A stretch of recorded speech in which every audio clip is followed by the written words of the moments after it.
જય સોમનાથ, જય સિયારામ, ભારત માતા કે જે વંદે માતરમ.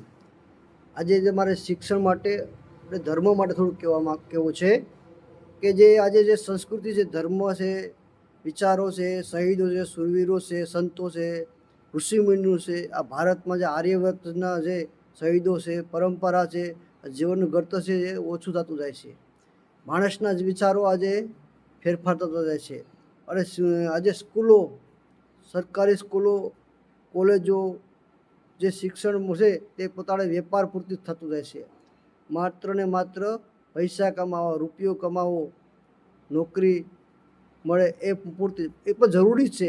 પણ આજે કહેવાનો મારો એ છે કે આજે સંસ્કૃતિ, ધર્મના વિચારો હોય, આ દેશના શૂરવીરો હોય, એમના વિચારો હોય તો આપણા જીવનની અંદર, આપણા જીવનમાં વિચારો હોય તો એનાથી આપણને ઘણું બધી પ્રેરણા મળે છે.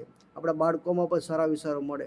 અને આ જે મારે કહેવાનું થાય કે જો તમારા જીવનમાં સારા વિચારો, સારા સંસ્કારો હશે, તમારો પરિવાર અને સંયુક્ત રહે, સારું રહે. અમારા જીવનની અંદર ઘણી બધી ઘટનાઓ બનેલી છે, આ બધી હું ગણું છું કે જે આ વસ્તુ આપણા પરિવારમાં સારા વિચારો, સંસ્કારો હોય તો આપણું પરિવાર પણ સુધરે, દેશ માટે પણ સુધારો રહે.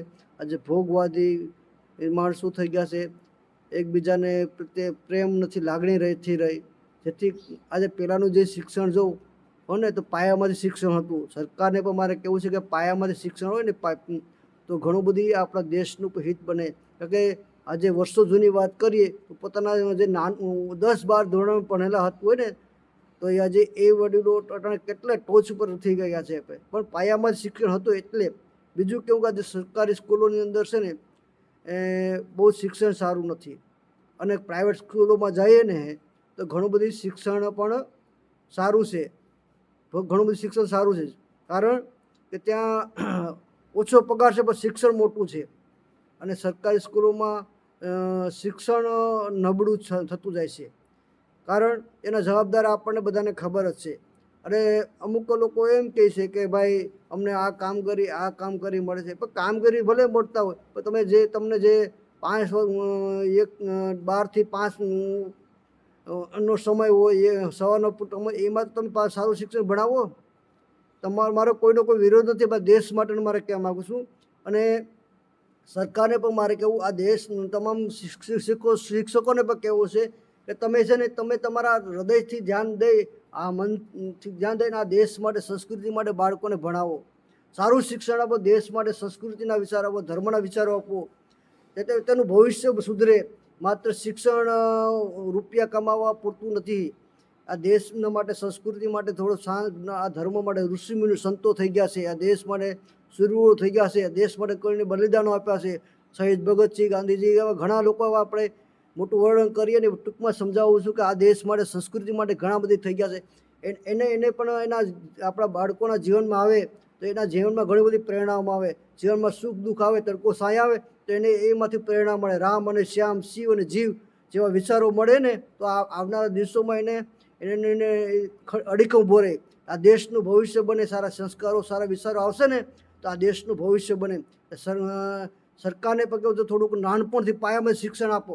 આજે સરકારી સ્કૂલોમાં જાઓ ને તો એ પહેલું ભણતો હોય ને એને વાંચતા લખતા આવડતું હોય, અને ત્રીજું ચોથું તો ભણતો એને ઇંગ્લિશ, હિન્દી, પાવરફુલ, ગણિત બધું આવડતું હોય છે સરકારી સ્કૂલોમાં. મને અનુભવ છે. અને સરકારી સ્કૂલોમાં તમે ત્રીજું ચોથું ભણો તો એને માંડ વાંચતા આવડતું હોય છે. બીજું આજે અમુક સ્કૂલો, સરકારી સ્કૂલોમાં હોય છે 10, 12, 15, 20 પછી છોકરા હોય એને થોડુંક આવડતું વધારે હોય તો એ થોડુંક આવડતું એ કંઈ શિક્ષણ કહેવાય નહીં. 80% શિક્ષક વિદ્યાર્થીઓને પાવરફુલ આવડતું હોય ને તો એ સરકારી સ્કૂલોમાં પાવરફુલ હિન્દી, સંસ્કૃતિ, ગણિત, અંગ્રેજી આ બધું આવડતું હોય ને તો વધારે મહત્વ કે આ સ્કૂલની અંદર સારું ભણાવે છે. બીજું આજે મારે સરકાર પણ આમાં થોડુંક ધ્યાન આપવું જોઈએ કે સરકારી સ્કૂલોમાં પાવરફુલ બને, પાયામાંથી શિક્ષણ આપે એવી મારી અરજ છે. અને બીજું આ કોઈ વ્યક્તિ, શિક્ષકોને પોતાના ઉપર લેવાની જરૂર નથી, કારણ કે આ દેશ માટે, સંસ્કૃતિ માટે મને ઘણા સમયથી વિચારું છું કે આ દિવસે દિવસે આ શિક્ષણનું નબળું થતું જાય છે. એટલે મને ઘણો બધો વિચાર આવ્યો કે આ વસ્તુ વિડીયો બનાવવો જોઈએ. અને આ બીજું મારે કહેવું છે કે આ થોડુંક સરકારમાં ધ્યાન આપવું જોઈએ. અને બીજું મારે એ કહેવું છે જે આજે પાયાનું શિક્ષણ હોય ને તો તે ભવિષ્ય સારું રહે. અને એને પહેલાંનું શિક્ષણ હતું તે અટાણેનું શિક્ષણમાં ઘણો ફેરફાર થઈ ગયો છે. સરકારને ખાસ કહેવા માગું છું કે સુધાર લાવો. આમ જનતા અને ગરીબો મધ્યવર્ગના લોકો છે જે સરકારી સ્કૂલોમાં ભણે છે અને પ્રાઇવેટ સ્કૂલમાં વધુ બધા રૂપિયા હોય એ વધારે ભણી શકે છે. એટલે સરકારને પણ મારે વિનંતી કે ગરીબો મજબૂરો મધ્યવર્ગના લોકો છે આજે સરકારી સ્કૂલોમાં ભણે છે અને એને પોતાને આર્થિક સ્થિતિ ખરાબ હોય છે. બીજું આજે ઉચ્ચ શિક્ષણ માટે બીએડ BCom BLE ડૉક્ટરી ડિગ્રી માટે પણ પોતાને બહાર જવું પડે એમ છે. તો આજે એનો પણ સુધારો લાવવો એવી મારી અરજ છે. અને આજે પરિવાર તૂટતો જાય છે તો પરિવારમાં સંસ્કૃતિના વિચારો, દેવી વિચારો, સૂરવીરના ધર્મના વિચારો આપો તો આ દેશની અંદર જે દેશ માટે સારું કરી શકે. કારણ કે અને બીજું કોઠા સૂઝ પણ હોવી જોઈએ. કોઠા સૂઝ હોય ને તો પણ ખાલી માત્ર હાઈ ડિગ્રી મેળવી શકે, ડિગ્રી મેળવી પણ ડિગ્રી પછી જેને પોતાને બાહ્ય જ્ઞાન ન હોય અને કોઠા સૂઝ જ્ઞાન ન હોય તો કંઈ એ ભણતરની વસ્તુમાં ન હોય. બધું હોવું જોઈએ. વહીવટી જ્ઞાન, શૈક્ષણિક જ્ઞાન, ધર્મનું, સંસ્કૃતિના વિચારો હોય ને તો તે દેશ માટે આ દેશનું ભવિષ્ય બની શકે. અને બીજું મારે આજે જે ગુંડા, મોવાલી, આતંકવાદીઓ, બળાત્કારીઓ, ભોગવાદીઓ આજે બનતા જાય છે કારણ કે એની પાસે સારા વિચારો નથી. અને જૂની વાત કરીએ, વર્ષો પૂર્વ જૂની વાત કરીએ તો આપણે જે વાલ્મીકી ઋષિ છે,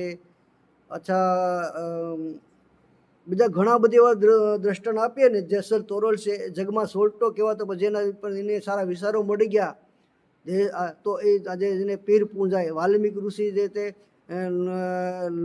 લૂંટફાટ કરતા તો વાલ્મીકી જે સારા ભગવાનના વિચારો મળી ગયા તો ઋષિમુનિ થઈ ગયા. એવા તો કંઈક આપણે અસંખ્ય જે છે કે પોતાના વિચારો પોતાના જીવનમાં આવ્યા છે તો એ પોતે પોતાનું જીવન સુધીર્યું છે. તો આજે દેશના તમામ જગ્યાએ, સ્થળો, સ્કૂલો, કોલેજોમાં પણ જે સારા વિચારો, સારા સંસ્કારો આપશે ને તો આપણું આવનારું ભવિષ્ય ઘડતર સુધરશે.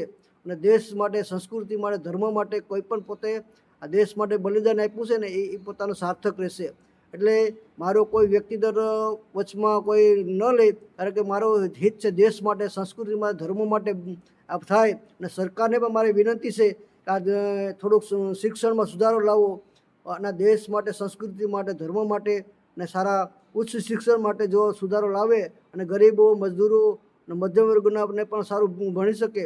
અને મારે બીજું એ પણ કહેવું છે કે જે ગરીબ મજદૂરો અને મધ્યમ વર્ગના છે બાળકોને એ જ આગળ લાવે છે આ દેશ માટે. તમે ઘણા બધી દ્રષ્ટાંતો જોવો કે જે નાની પરિસ્થિતિમાંથી જ આ દેશ માટેમાં ઘણા બધા આગળ આવ્યા છે અને એ જ આગળ પોતાનું ભવિષ્ય અને દેશ માટે પણ સુધારા લાવ્યો છે. તો મારે પણ આમાં તમામ રાજ્યમાં, તમામ દેશની અંદર જે આ શિક્ષણનો સુધારો લાવો એવી મારી વિનંતી છે. અને આ વિડીયો દરેક વ્યક્તિ સુધી પહોંચે, દેશના તમામ લોકો સુધી પહોંચે એવી મારી અરજ છે કે સંસ્કૃતિ, ધર્મોના વિચારો પોતાના જીવનમાં લાવો. કારણ કે આજે પરિવારવાદ છે, ઘણું બધી જીવનમાં છે, એકબીજાને બોલવું ગમતું નથી, એકબીજાને બેસવું ગમતું નથી. આ બધું છે એ બધું સંસ્કૃતિ વિલુપ્ત થતી જાય છે. તો આ માટે થઈને મારી વિનંતી છે કે તમે તમામ દેશની અંદર સુધારો સરકારને લાવો એવી મારી નવી વિનંતી છે. વંદે માતરમ. ભારત માતા જય જય જય જય શ્રી રામ.